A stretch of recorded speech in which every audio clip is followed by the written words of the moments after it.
was a long time ago. Sal was back when I was in high school. And I think what this fight is about, more than boxing, is about unfinished business. I know After we got my license, I reached out to a new friend of mine this year. He's a professional boxer. He's 31 years old, and they call him the Haitian Sensation. He started his own boxing promotion company called Island Boxing Promotions, and he's doing a lot of other stuff, and I'm going to let him get up and talk about that stuff, and if we can get Sal's opponent on the phone, he didn't want to travel from Kentucky, drive the 12 hours, then we'll let him say some words and we'll let Sal. But I want to introduce to you guys Daniel, the Haitian Sensation, and Edouard. He's the promoter of this fight. I'll let him take it from there. Boxing is kind of, to me, a lot of you guys are here not because of boxing really, you're here because of the story.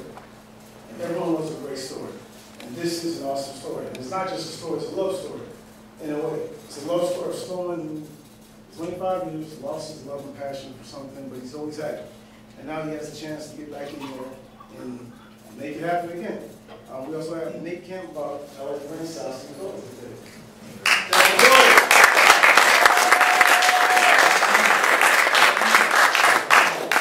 Thank you very much. I'll tell you, it's a privilege to be here. It's an honor to be here. And you know, I'm excited. I'm electrified right now because I'm full of chills because this is the reality. This is who I really am. When I walked away from the game, February 6th of 1988, I did so, but I knew in my heart of hearts. You know, most fighters on my level that leave the game, they still align themselves. They go into matchmaking, they go into promoting, they go into training, they go into some facet that they're always aligned and always a part of the game. I walked away and I said, the only way I'm going to stay away is if I just have nothing else to do with boxing. And he was from Chicago, and it was a great opportunity, and the winner of this fight was going to go on to fight for no winner. And again, we were training for the fight. He was a taller fighter, and most guys my size, I had a hard time keeping sparring partners because I was always a stronger fighter, and I'd always put the pressure on, always be aggressive, and it was hard to get through a lot of the sparring partners that I had. So I would always have to look at the heavier fighters. And I found myself this one afternoon, about a week and a half before this fight was to take place, against Louis Lamelli. I was supposed to be sparring, and this guy was a heavyweight of sparring, about 6'3", about 245 pounds. And typical fashion of what I was doing, taller guy, I was bobbing, weaving, and I hit him, boom, in the belly, backed up, hit him with an overhand right in the chin. And as I was bent over like that, I literally knocked him out. He collapsed a 240-pound frame right on my body. We went squash, I heard my hamstring blew. That was it. That's how my career was going to end, or at least be postponed. Went back to the gym, I told Artie, I said, hey Artie, Doc said I'm going to fight for 6 months. Made a phone call to the promoter, and word came back, Sal, you cannot back out of this fight. This fight's going on, you got to get in the ring, and that's it. So I realized at that point, well, you know, it's no longer God playing controlling my life. It's some people that would want to see things go or orchestrate the way they did. I entered the ring that night against my better judgment, and as a lame duck, and first round, I actually won that round, and I was moving. Second round, again, taller opponent. I went to go underneath. As soon as I did, my leg gave out. I walked into a right hand. I went down for the first time in my life. Got back up, and first time I was actually really off my feet. So I was there taking the punches and blocking them. And I think Randy Newman, who was a former world contender back in the 70s, I think, was my referee and a friend of mine. And he saw that I was in trouble and something was not right, so he stopped the fight. And that was it. And I walked away, but I always did so with the intent that one day I'm going to make a comeback and get back. Talk some smack, but you sound like a nice guy. But I think Sal, he's been talking some smack actually. he said that no matter what, he said that you were heavyweight, you were this, you were that, but he says come April 13th, he's going to do the Funky Watusi in place. So I didn't say that. Instigator. That's my job is to instigate this fight and make it, you know, I gotta sell this fight. So Mr. Nate Petty, why don't you introduce yourself to the press conference and the fans watching the LDL TV? My name's Nate Petty, you know, I'm from very low Kentucky, home of our league. And I'm also the main event. That's my wedding day. And it comes 13th, everybody's gonna know why they call me the main event. I mean, I had to put that in, but I was just, you know, I mean, tell us something about you, because what I know about you is Prison guard. you're professional, you're a prison guard, but you last year, I mean, you were a heavyweight when you started fighting. Tell us your ambition, what got you fighting, and why are you fighting, and what makes you want to take this fight?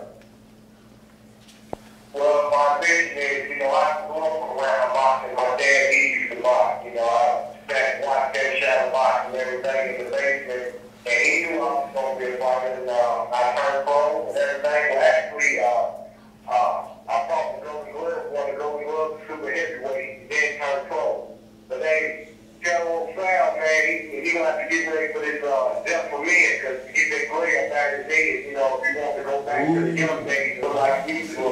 Yeah, I'm working with the Grecian, all right? Now, you do know that, I know this kind of is irrelevant, but it is relevant. 25 years ago, he was ranked #1 in the world. You know that, right? Yeah, that's 25 years ago. I like you already, bro. Hey, I've seen a lot more crazier men than he is. You know, I'm working in the penitentiary, so you know, I'm still there, so he ain't nothing. You got me scared to fight you now. So what else you want to tell us about yourself? Because we got a whole room full of people just listening. They on pins and needles because they didn't get a chance to see you, but they get to hear you. So now I'm sure they want to see you, but tell us a little more about you. Give us some more news about you. Okay, man, I just come off of a 6-round fight. I lost a split decision fight to a guy named Travis Hedgehog, but I got a good sparring partner named Brandon Thomas, and I got a good trainer from Del Rey. So when we come down there to fight on the 13th, we just gonna come down there and take care of business. You know, they handpicked me and they think they got easy wins, but I got news for them, and so I have to move there. I hear you on that the last part, but I mean, your record speaks, you know, for itself. But I mean, I'm honestly, I can't wait for you to come down because I mean, you talk some good stuff, and that's I love that about you because you got that warrior mentality, and that means it's gonna be a good fight. So Sal and all the fans watching here, you know it's gonna be a real fight. This is not some made-up thing. Yes, Sal's 53, but this is the beautiful thing, the reality of this fight. Come back to reality. When he gets in the ring, we get to find out the reality of what you got, Sal. And Nathan Petty, we get to find out the reality about you. If all that talking is really in vain, or you know, is you gonna back it up? Yeah. He's reality people back to him because he'll know that he needs to go on back into retirement, you know. Wow, hey. So Sal, you gotta say something back to this thing. Come on. Ooh! He said, we're going to dream. But that's why it's called Come Back to Reality, because somebody's coming back to reality April 13th, and it's going to be one of you guys. I'm not sure who it is, but somebody's coming back to reality.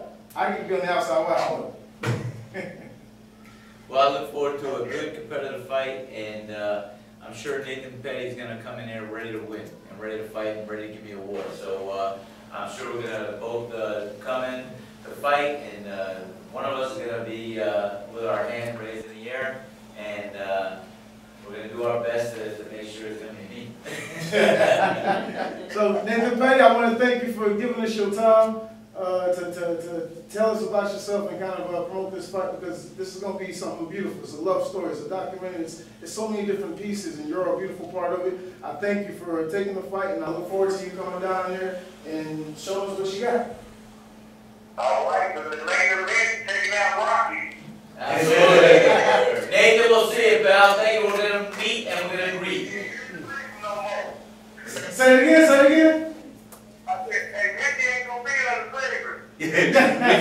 be there to save you. He said Mickey ain't gonna be there to save you. Absolutely. So you all get to see the beautiful dynamics of this fight, the Thanks, beautiful love story of it.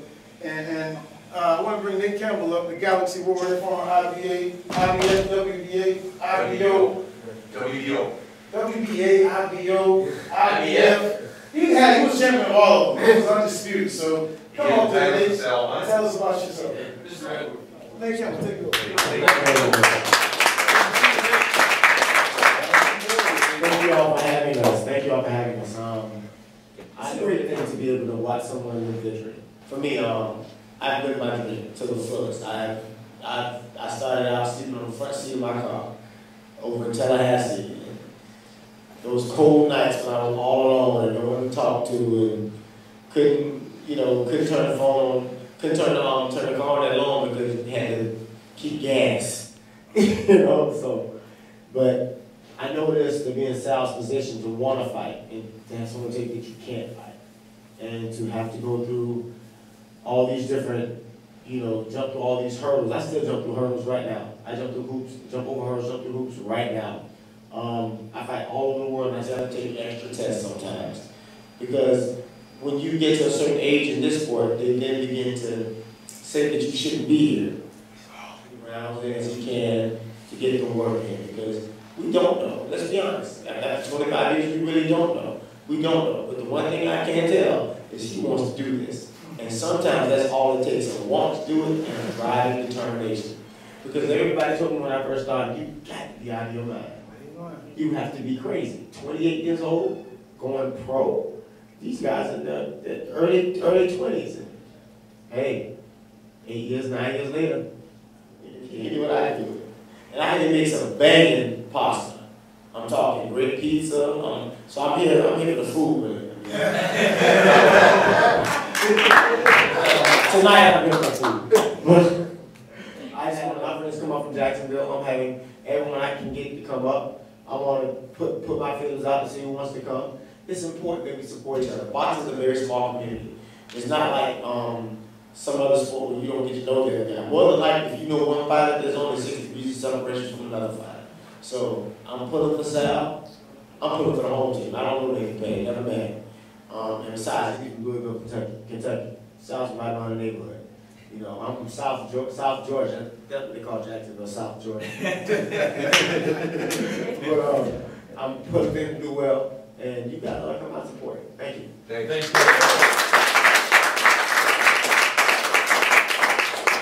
Come back to me. John and I used to work with Don Dean together. John was there a lot longer than I did. He had more of a stomach than I did. More gray hair. I'm getting there. He called me out of the blue about a month ago and said there was a guy that was 53 years old and wanted to fight. And I said the guy was out of his mind. And I get these calls every month about people that want to be a boxer. They want to get in the ring. They want to see what it's like. I said, tell this guy, go back to what he's doing. And then he said his name, and then he said, no, he fought before. And then I looked him up, and I watched him. I said, wow, this guy can fight. This guy could really fight. And I said, okay, we can do this. And this gentleman that asked about the opponent, there was another fellow in Tampa that fought recently. He's 50 years old. And he went up to North Carolina, and he fought a guy 0-6, and he got knocked out in the second round. So this is serious. When the guy's not out of the ring, I don't care how good he is, for 10, 15, 20, 25 years, when he gets to the ring with a professional fighter who's been inactive, and this fellow's had 7 fights, he's been stopped one time, and all the guys he fought are good fighters. This is a real fight. Weigh-in will be at the Sliders Seaside Restaurant in Amelia Island. Beautiful place on the beach. We went down there and talked with George Stewart, the owner.